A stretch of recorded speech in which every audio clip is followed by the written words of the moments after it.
Good day, I'm Shane Masters, and welcome to News Rewind, JNN's look at the top stories of the week that was. As the violence continues in the Maxfield Avenue area of St. Andrew, 3 persons were shot and injured, among them a 6-month-old baby. Blocked roads, strong police presence, yellow tape, a crying father. This was the scene on Ramsey Road of Maxfield Avenue Tuesday morning, where 3 persons, including a 6-month-old baby, were shot and injured. Reports are that around 8 o'clock, a grey Tida motor car drove onto the road with 2 men aboard, one armed with a pump rifle and the other with a handgun. It is alleged that the gunman with the pump rifle fired at residents while the other ran after another man. The gunmen later escaped in the car. It was later revealed that 47-year-old shop operator Wayne Campbell received gunshot wounds to both legs. 45-year-old Sandra Jones, who was holding her 6-month-old grandson, Javier Wilson, was shot in her chest while little Javier received a gunshot wound to his head. They were all taken to hospital where they were admitted.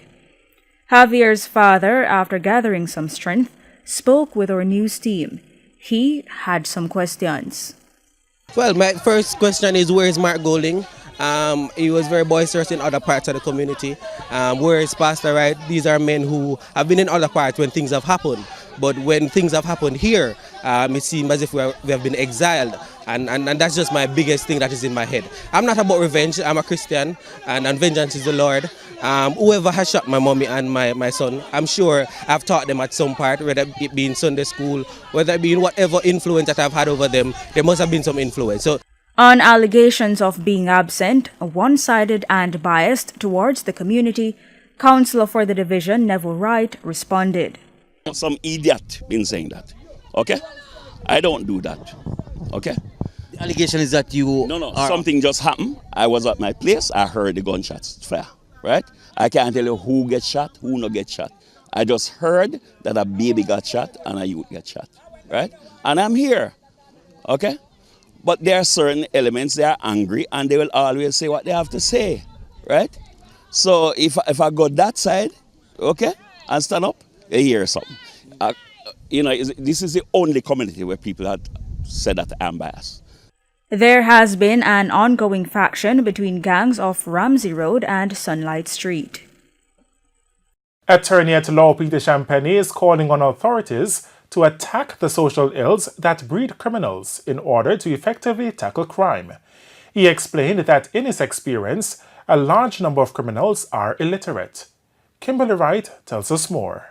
Speaking on JNN and Power 106 FM's Power Talk Live on Tuesday, Mr. Champagne said though the criminals are literate, they are the ones who have access to guns and ammunition. This has been seen in the recent states of emergency. Of respect, I understand and I appreciate the special zones of operation, the states of emergency and so on. I understand and I accept that, but it cannot be the be-all and the end-all to the crime policy overall. The defense attorney argued that a major problem is the behaviors of law enforcers and how they are punished for inappropriate actions. This, he says, must be changed. The problem is this. Again, the source is never looked at. When you have a case that is tried and a tribunal finds as a fact that a police officer planted a weapon on an accused person, there is an acquittal, and ideally what happens after that is that that particular citizen sues the government and is compensated, and that is it. What needs to obtain is that there needs to be an inquiry into the circumstances concerning the conduct of that particular officer, and do not have a situation, you don't have a situation where that officer is transferred to another division to perpetuate the wrong. Well, there needs to be criminal charges in respect of the officer in question, and the force need to rid itself of persons like that. Well, but that's never pursued. Yes. Mr. Champagne noted that there are several things that need to be done to reform criminal law in Jamaica. I have said it time and time again. One, in other jurisdictions, for instance, you will have a situation where persons who are suspects are called in, they are registered, and there is a system of recognizance as between that person and the police. They don't charge and then investigate and clog the system. Okay. They don't hear that, Rasan? Yes. They don't charge and then investigate. Investigate. No, you investigate. You investigate. Before you charge. That's one. Yeah. Two, I believe firmly that the night court system is underutilized. Okay. I believe that, as in the case in other jurisdictions, you can have persons at the private bar approved by the learned Chief Justice or a panel To sit. to clear the backlog of cases. Okay. And I also believe that in terms of the bail process, it needs to be simplified. It needs to have some legitimacy in terms of bondsmen. There is a need for more effective policing and a well-needed upgrade of the Jamaica Constabulary Force, the JCF. That's a call from security consultant Mark Shields.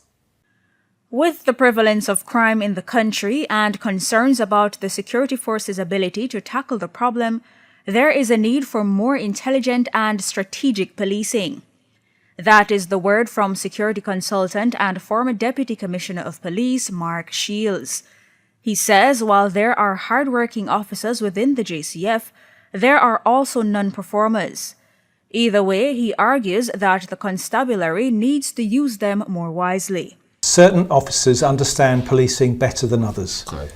It means that we can put both lower level, junior officers and senior officers in a particular division and they may not be effective. You can replace them with other officers who understand community policing, who are able to work with the community, perhaps who can investigate or have crime investigated properly and generate intelligence will get results. So it isn't that our whole police force is a waste of space and they can't do the job. There are some really good people there working extremely hard, but unfortunately there are others who do not perform as well.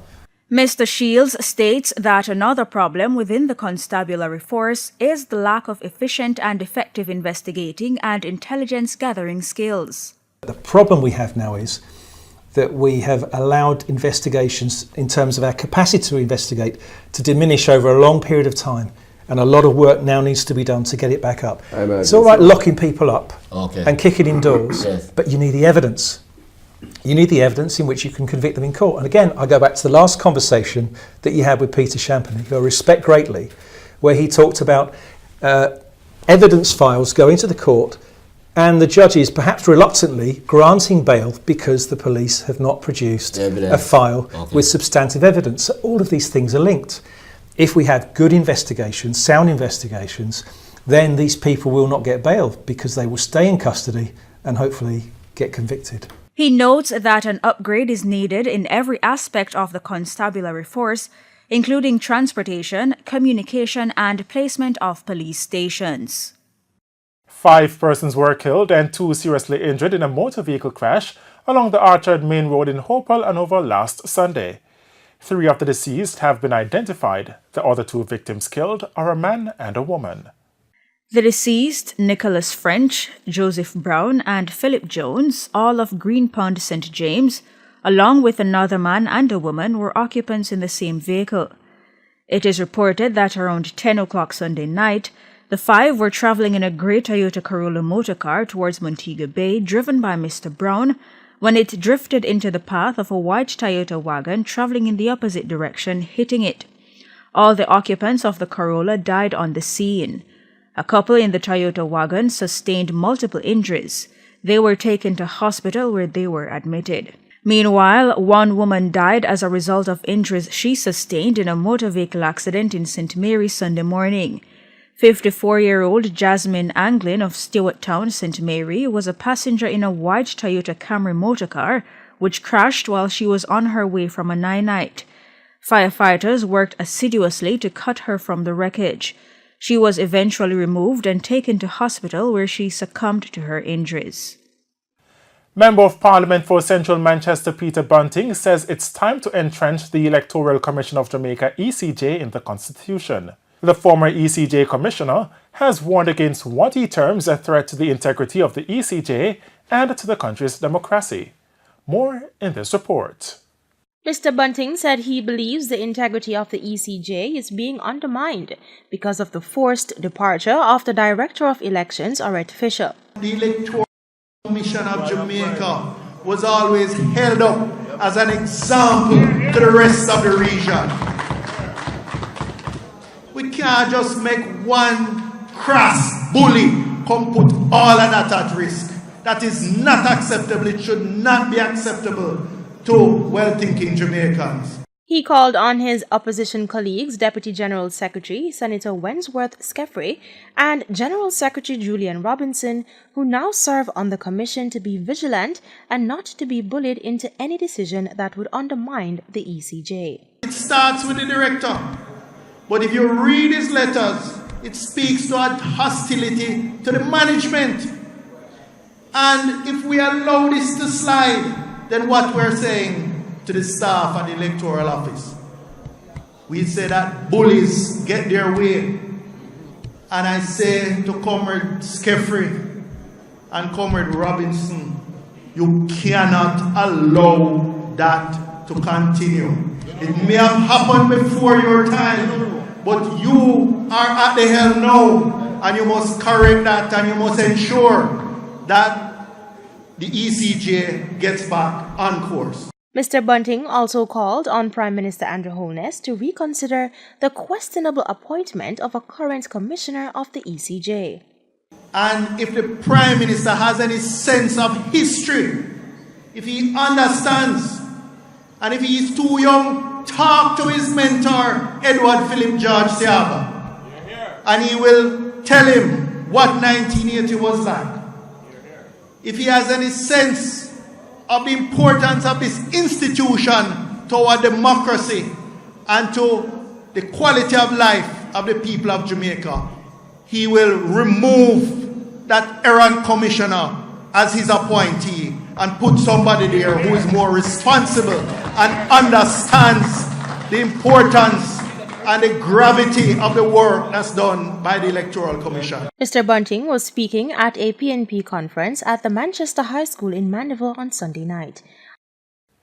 The incidence of poverty is declining in Jamaica, showing the largest reduction in 10 years. This, according to a Living Standard report, which was brought to the House of Representatives on a Tuesday. Michael Sharp reports. Finance Minister Nigel Clarke said it was with great pleasure that he was bringing the information to Parliament. He pointed out that the gains show essentially that the government is all about improving lives. Poverty in an absolute sense declined from 21.2% for calendar year 2015 to 17.1% in calendar year 2016.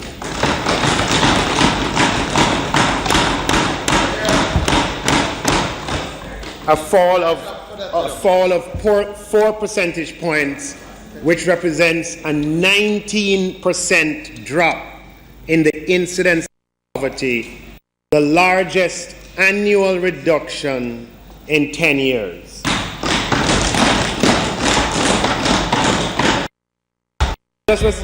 Just for the sake of emphasis, Mr. Speaker, the rate of poverty, the incidence, fell from 21 to 17, and that fall of 4 percentage points represents a 19% drop in the incidence of poverty, which must be considered good news for all Jamaicans and considered good news by all members of this honorable House. The rate of poverty, Mr. Speaker, in 2016 was therefore the lowest since 2009. In particular, Mr. Speaker, rural poverty declined from 28.5% in calendar year 2015 to 20.5% in calendar year 2016, a fall of 8 percentage points, which represents a 30% drop in the incidence of rural poverty from calendar year 2015 to calendar year 2016. In response, opposition spokesman on finance Mark Golding noted that much of what was being heralded was what the current government inherited, leading to quite striking adjustments in the data in the course of 2016. And of course, we are very pleased that the good work that we did is to reorient the economy, stabilize the macroeconomy, bring high levels of additional investment and return the country to consistent growth has played out as we expected it would in the poverty data. We are, of course, disappointed that the 2017 growth numbers were so poor, and we hope that this year we will see a bounce forward back to and hopefully even higher levels of growth, because we've all been working hard to stabilize the macroeconomy, improve the business architecture, the climate, the ecosystem for business in the country, and we want to see the fruits of that. Major changes are underway in the Manor Park section of a Constant Spring Road rehabilitation project, which will significantly change the traffic flow into Harford. Michael Sharp picks up that report. Fixing the wings of an airplane while in flight is perhaps the best analogy to describe the process of changing the narrow corridor into a major thoroughfare capable of handling the increased volume of traffic while still in use. Among the notable changes will be the closing off of the one-lay bridge in Manor Park, used by motorists traveling towards Stony Hill. It has been closed to construct a new two-lane bridge. Meanwhile, traffic has been diverted to this two-lane Bailey Bridge.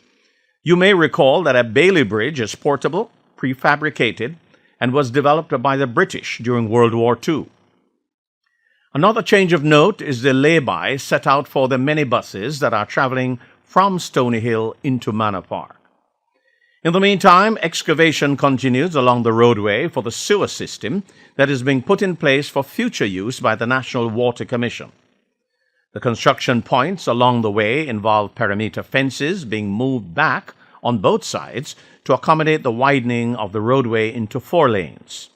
Among the major changes expected are the removal of a number of businesses to include the Constant Spring Market and this gas station. Several parcels of lands were acquired through sales and some by forced acquisition. The major infrastructure development program is being constructed by China Harbour Engineering. Completion is expected next April. We take a break.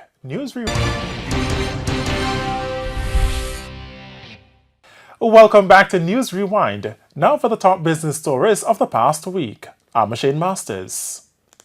Financial analyst Ralston Hyman has taken issue with Central Bank Governor Brian Winter over his assumptions in relation to the expected price of crude. The BOJ governor suggested that the price of crude would not get out of hand, while Mr. Hyman says the reverse is true. Mr. Winter indicated that there might be need for further action to take the economy on a more secured and faster path of growth. There is reason to be concerned, however, that this adjustment has not so far been enough to stimulate economic activity to levels consistent with the inflation target.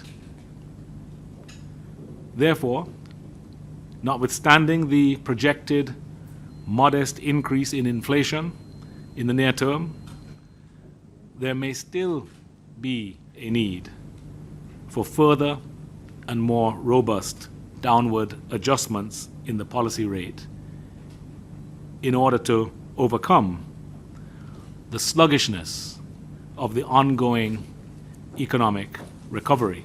The Bank of Jamaica projects a modest acceleration in economic growth over the next 2 years, but sees the economy as growing below its potential. The BOJ governor pointed to risk of the inflation target, which at last month was 3.2%, below the bank's target of 4 to 6%. There is also an upside risk to inflation from higher than projected crude oil prices, although our current assessment is that oil prices will in fact or are likely to fall as geopolitical uncertainties wane and the impact of excess supplies prevails on the market. Adverse weather conditions may also cause domestic agricultural prices to rise faster than anticipated. And despite the lowering of the Bank of Jamaica's policy rate 5 times since last year, this might now be enough to take the economy out of its sluggish recovery. That's the view of Central Bank Governor Brian Winter, who was speaking on Monday at the BOJ's quarterly monetary policy report press conference at the bank's headquarters. More in this report. The BOJ governor was speaking on Monday during the quarterly press conference where he gave his analysis. The latter risk is associated with the nascent geopolitical tensions and the protectionist policies that we have seen surfacing over the last 6 months or so. There is also an upside risk to inflation from higher than projected crude oil prices, although our current assessment is that crude oil prices will in fact or are likely to fall as geopolitical uncertainties wane and the impact of excess supplies prevails on the market. In response, Mr. Hyman said the governor of the central bank is getting the facts wrong. That's in the public domain. The budget was cast at 56.20, so we all know that, and that was an error. The governor came back a week or two ago and said he had revised that forecast up to $67. That was on the front page of the Gleaner. That's public knowledge. And the public saw him yesterday, not only in the papers, but on television, saying that the price of crude would fall because of a de-escalation of geopolitical tensions, reduction in the supply bottleneck. Now, while he was saying that the supply bottleneck was indeed getting tighter because Mr. Maduro got another 6-year term in Venezuela and Donald promptly imposed more sanctions on Venezuela. If the governor was watching international developments and paying full attention, he would have seen the problems in relation to the Israelis, the Iranians, Hamas, Hezbollah. If he understood the thing, he would know that the Iranians produce 2.4 million barrels of oil per day. When the sanctions are imposed 6 months from